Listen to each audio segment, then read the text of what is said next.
Welcome back to the Play by Play Podcast YouTube channel, where today we will be reacting to the full AP Top 25 poll for the pre 2025 2026 college football season, and especially going more in depth into why the Colorado Buffaloes were not in this top 25 poll and what the potential expectations are for this team this season. But really quick, before we get into the episode, I want to encourage you guys to go down below, subscribe, leave a comment, like the video, as well as share with your friends. And if you haven't already, go ahead and follow us on all social medias, that being TikTok, Instagram, and Twitter. All of those ads are going to be down below. We're on all those social medias. You'll get to see my latest reactions to breaking news within the NBA, the NFL, and combat sports, and you will never miss for whenever the podcast decides to upload an episode.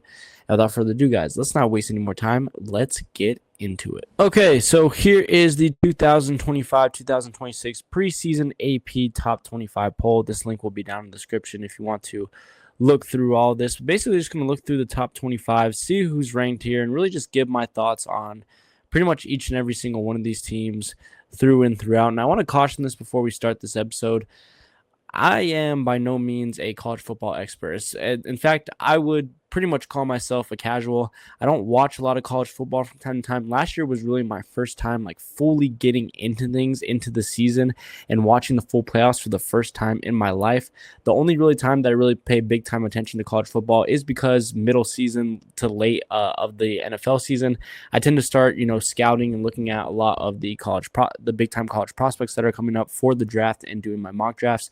So that's really all the big time experience that I have. So just so we're not going crazy down below in the comments, I am not a big time college football fan. I don't even necessarily have a big time team outside New Mexico State, which is the college that I go to. But just taking a look at this from number 1 to number 25, we start the top number 1 into with Texas and Penn State. Makes a lot of sense that those two are up there. They arguably have the two best quarterback prospects coming up in this draft with Arch Manning and Drew Aller. Although Arch Manning said that there is a pretty good chance that he won't end up committing to the 2026 NFL draft and end up staying another year at Texas. Let me know what you guys think about that down below. And Penn State, they always seem to have a pretty tough defense to go ahead and get behind. Ohio State as well has been a pretty consistent program all throughout. I'm a little bit confused about what this ranking is kind of based on. Is this based on last year? Is this based on, the future? Let me know what they really base this on down below, because there seems to be a little bit of inconsistencies. Like if we're basing this on last year, which I'm guessing we are, because teams like Miami and Arizona State and going down Indiana and Iowa State are here. Didn't Georgia, I believe Georgia beat Ohio State last year, didn't they not? And they had a better season, but then yet Ohio State is higher than them. That might that's just my opinion. Maybe Georgia should be a little bit higher up. Clemson, they've been a pretty consistent program as well. They're normally almost always at the top of the ACC. Notre Dame, they're pretty much always there as well. The top independent in college football. Oregon, Dan Lanning's done a really great job over there at that program. Alabama at number 8, that's a little bit high for my liking. It looks to me like they're ranked 17th in the last poll. I'm guessing that was following the college football championship poll. So they rise all the way up into the top 10. Not really sure why, just seeing as since Nick Saban has been there, they have not really been a big-time consistent program. Maybe they will be able to actually improve because they'll have a quarterback with good accuracy, unlike Jalen Milroe, who is definitely a lot more raw as a quarterback prospect. But since Saban left, they've been able to win some games, but they haven't even had that real big game feel as Alabama really used to have. LSU and Miami at 9 and 10 is kind of laughable to me. LSU, again, a program that consistently is able to develop solid NFL talent and is able to be in the mix, especially early on in the season. Miami, I don't know how the heck they're in the top 10. I'm guessing that this is really big time based on last year, but even if it is, they didn't really return majority of their players from last year. They lost Xavier Restrepo at wide receiver / tight end. They lost Cam Ward. They lost majority of their offense. So I don't really know what that top 10 ranking is really based on, because no offense, but Carson Beck is not really the guy who's going to continue your dominance. The guy who was rated as the number 1 overall draft pick in last year's draft and then slowly deteriorated to being like a 5th or 6th round pick. I don't understand that whatsoever. Arizona State, again, I mean, the Big 12 is always pretty competitive, but they lost a lot of offensive pieces as well, especially big pieces in their running game. Illinois, I mean, they're going to have these Big 10 teams ranked here. You have to have some type of Big 10 team in these rankings, but we all know that the Big 10 has slowly deteriorated, just not really having a lot of depth within that conference. So whichever team ends up winning there between Illinois and Michigan, who knows whether they're going to be able to really get far, especially with Michigan not having a big-time coach anymore, with Jim Harbaugh leaving. Florida at 15, SMU at 16. It's kind of always a battle between Clemson and SMU for that top spot. It was last year. Definitely is likely going to be the same again with transfers coming in and whatnot. So likely to see one of those teams potentially in the college playoff. Kansas State, I mean, again, Oklahoma, Texas A&M. I feel like these three teams down the line, again, they always get off to kind of fast starts, but they end up deteriorating towards the end of the season. I know that this is the preseason poll, obviously. So obviously this, the majority of these teams might not even be on the list by week 4, week 5, but a little bit questionable about teams like Oklahoma, Indiana, especially them losing Curtis Rourke, a older, much more experienced quarterback. Iowa State the same. Tennessee is always towards there in the SEC. And then finally you ended off at Boise State, who I don't even know how they get in, to be honest, with the loss of Ashton Genty and with them being a Mountain West squad. I don't understand that. I don't think that this team is going to be competitive at all this year. And seeing with the other teams that received the vote with like BYU, Baylor, USC is in here a little bit. Georgia Tech, that's a little bit of an interesting vote. Nebraska, like majority of all of these teams down this list, except for like teams like probably like Toledo or JMU or like Florida State and stuff. I think majority of these teams you could have put over Boise State, especially them not being at all in a competitive conference this year. But with that in mind, we transfer ourselves to the main point of this episode, and it's that you saw on that top 25 list, the Colorado Buffaloes only received one top 25 vote in the entire AP poll. They were nowhere near getting into that poll. And that does obviously make a ton of sense. They obviously lost their two biggest stars in Shedeur Sanders and Travis Hunter, and Travis Hunter especially, the plays that he was able to make on a consistent basis last year on both offense and defense, the crazy highlight catches that he was able to make, especially what was that catch against Baylor, I believe, where he's literally getting tackled into the ground and he's still able to make the grab. Had some solid grabs down the field against Oklahoma State. Had some solid pickoffs, being able to read defense pretty easily against opposing offenses within the Big 12. And then, of course, Shedeur Sanders,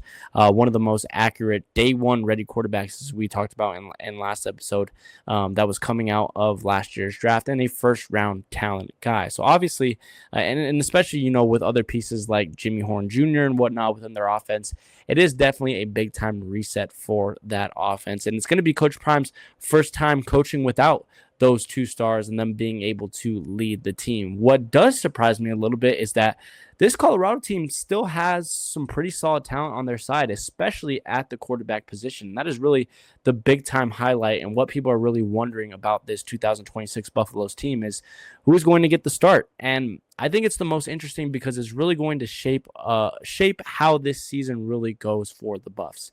You obviously had the top quarterback prospect in this year's last recruiting class in Julian Lewis coming over to Colorado, but then they also made a surprise transfer move by grabbing Kaiden Salter from the Liberty Flames from the Conference USA. And as a guy who goes to New Mexico State, I know a lot about Kaiden Salter. Got to see him play a couple of times in person, and the dude is talented. Don't get me wrong at all. He led that Liberty Flames team to a Conference USA championship just about a year or two ago. He is a very, very talented quarterback, or at least he is a very, very talented, versatile runner, I would say. He's not really the quarterback that's going to be able to sit down on a lot of big-time throws and be able to get, a 40, 50-yard bomb down the field. He does do a really great job at playing out of things like the read option and whatnot, being able to scramble on the outside, make awkward throws off of his back foot, cross body and whatnot, and do those type of plays. He is very talented within that, which would be very, very interesting for a Colorado offense who in past years have really, really struggled to both establish a run game, but also establish an offensive line to be able to protect your quarterback.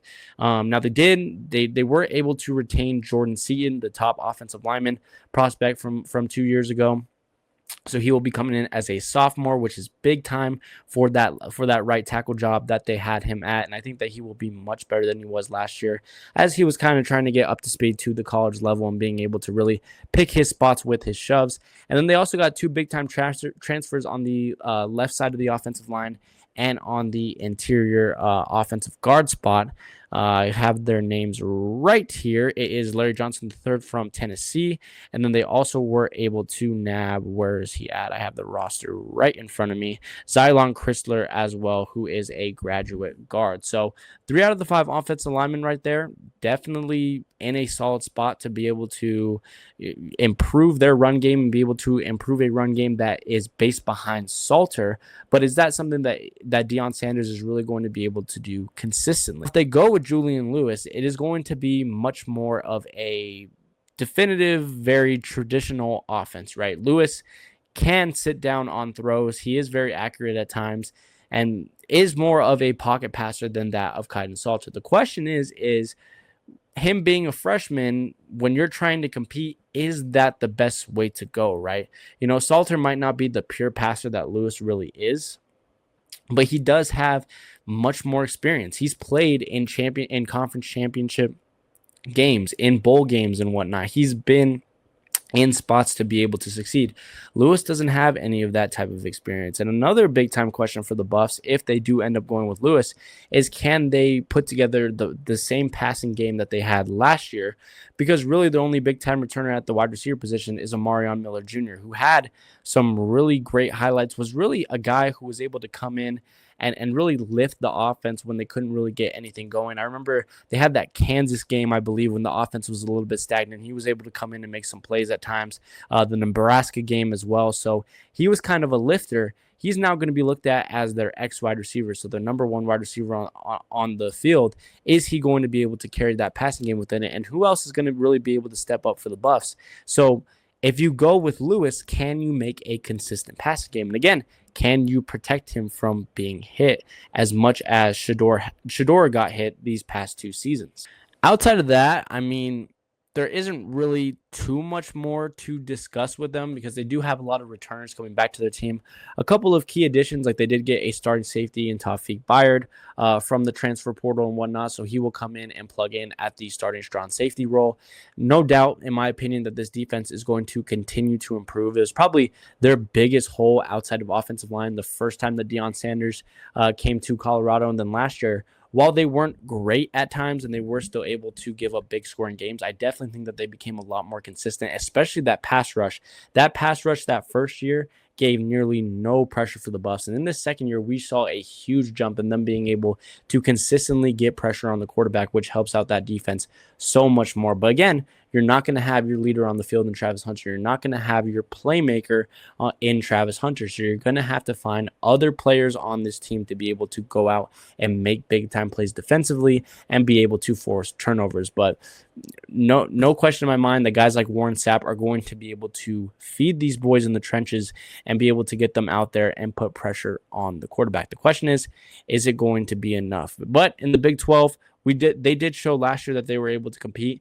And the Big 12 teams that we found out weren't as great as we really thought they were. The best one that went the farthest was really Arizona State, and they relied a lot on Cam Scatterbo, who is a lot of a non-traditional running back, in my opinion. So Arizona State's going to be the big player as well. You also have teams like Kansas State, like we talked about, Iowa State, Texas Tech is in the top 25 rankings and whatnot. So a lot of the normal teams that they saw last year, of course, also going to have to fend off against tough teams, maybe not great teams, but tough teams like Kansas University and whatnot that they faced off last year. So that is going to be the challenges ahead for them as well. And in looking at this Colorado schedule, I think it could possibly be doable. I mean, don't get me wrong, there are going to be some tough games for them to go out and win. First game of the season, they have Georgia Tech. We just saw that they were just outside of the top 25 polling. So that is a tough game to go out. But they have Delaware week 2. That's kind of their easy game to kind of settle into the season. Houston and Wyoming after that, I definitely think that those are winnable games. Then you kind of get into the meat of the Big 12. They have BYU, TCU, and Iowa State back to back to back. But BYU and Iowa State are home games, so they'll have that home crowd advantage. TCU, they've had a lot of success against that team as a program recently. They then have Utah and Arizona back to back. Both of those teams are definitely in the middle ground to lower ground of the Big 12, so I think that they can definitely pull that out. West Virginia, another tough road game for them to be able to go on the road and win that game. But again, a doable team to be able to face off. Then you have Arizona State and Kansas State to end out the season. So, I mean, if we're really looking at it, if they can come out and win their first 4 games, right? If they can beat Georgia Tech, Delaware, Colorado, or Houston, I apologize, and Wyoming, that's 4 wins right there. I'm then going to say that they end up losing to BYU and Iowa State since they're ranked below those 2 teams. I'm going to pull out the win against TCU, so that leaves them at 5-2. Then if they're able to beat Utah and Arizona, they're then 7-2 on the season. Then from there, they're fighting to get 1 or 2 more games for a bowl game, which can they find it out of this? I think that they could potentially find it against West Virginia. Maybe if Kansas State is not as great as we think they are and they end up kind of, dipping below through the season and Colorado is able to get some momentum and some chemistry built within for their quarterbacks and they're able to really find their guy, maybe they can pull that one off. So honestly, as raw as this team really is and as new as this team really is, it's a doable schedule for this year. It's not as big time of a dogfight as they had last year.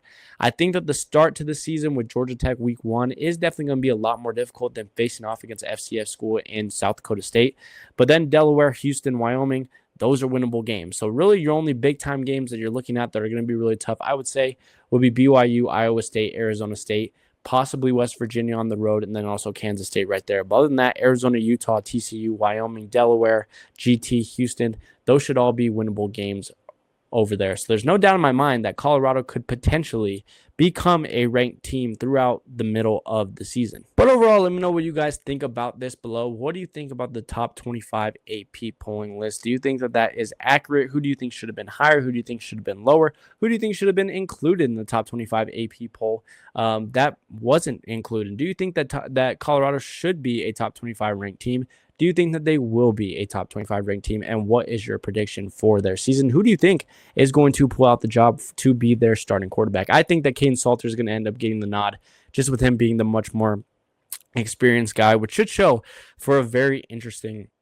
Colorado offense. So leave all those answers down below as well as subscribing, leaving a like, and sharing with your friends. And if you haven't already, go ahead and follow us on all social medias, that being TikTok, Instagram, and Twitter. All of those ads are going to be down below. Or on all those social medias, you'll get to see my latest reactions to breaking news within the NBA, the NFL, and combat sports. And you will never miss for whenever the podcast decides to upload an episode.